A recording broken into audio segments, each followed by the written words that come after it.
महाराजा विक्रमादित्य प्रायः अपने देश की आंतरिक दशा जानने के लिए वेश बदलकर पैदल घूमने जाया करते थे। एक दिन वे घूमते घूमते एक नगर में पहुँचे। वहाँ का रास्ता उन्हें मालूम नहीं था। राजा रास्ता पूछने के लिए किसी व्यक्ति की तलाश में आगे बढ़े।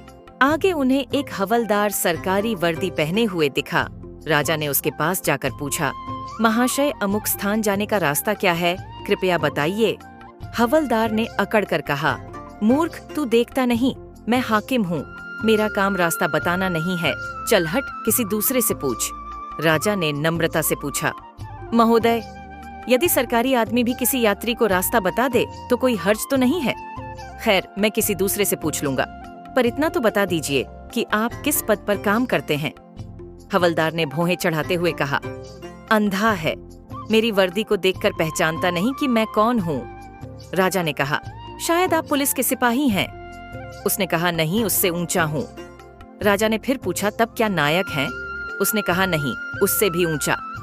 राजा ने फिर पूछा, अच्छा, तो आप हवलदार हैं? उसने कहा, अब तू जान गया कि मैं कौन हूँ, पर यह तो बता, इतनी पूछताछ करने का तेरा क्या मतलब है और तू कौन है? राजा ने कहा, मैं भी सरकारी आदमी हूँ। सिपाही की ऐंठ कुछ कम हुई। उसने वापस राजा से पूछा, क्या तुम नायक हो?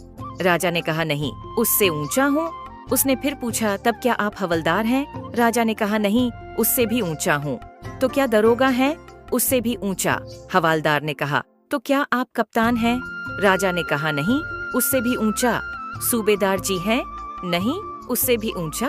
अब तो हवलदार घबराने लगा। उसने पूछा, तब आप मंत्री जी हैं? राजा ने कहा, भाई, बस एक सीढ़ी और बाकी रह गई है।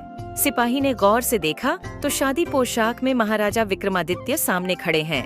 हवलदार के होश उड़ गए। वह गिड़गिड़ाता हुआ राजा के पांव पर गिर पड़ा और बड़ी दीनता से अपने अपराध की माफी मांगने लगा। राजा ने कहा, माफी मांगने की कोई बात नहीं है। मैं जानता हूँ कि जो जितने नीचे होते हैं वे उतने ही अकड़ते हैं। जब तुम बड़े बनोगे तो मेरी तरह तुम भी नम्रता का बर्ताव सीखोगे। जो जितना ही ऊंचा है वह उतना ही सहनशील एवं नम्र होता है, और जो जितना नीच एवं ओछा होता है वह उतना ही ऐंठा रहता है। इसीलिए कहा गया है, विद्या विवादाय धनम मदाये शक्ति परेशान परिपीड़नाय खलस्य साधोर विपरीत मेतत ज्ञानय दानाय च रक्षणाय। अर्थात दुष्ट व्यक्ति के पास विद्या हो तो वह विवाद करता है, धन हो तो घमंड करता है, और यदि शक्ति हो तो दूसरों को परेशान करता है। वहीं साधु प्रकृति का व्यक्ति विद्या ज्ञान देने में, धन दान देने में और शक्ति दूसरों की रक्षा करने में खर्च करता है। दोस्तों, इसी तरह की अन्य वीडियोस के लिए हमारे चैनल को जरूर सब्सक्राइब करें।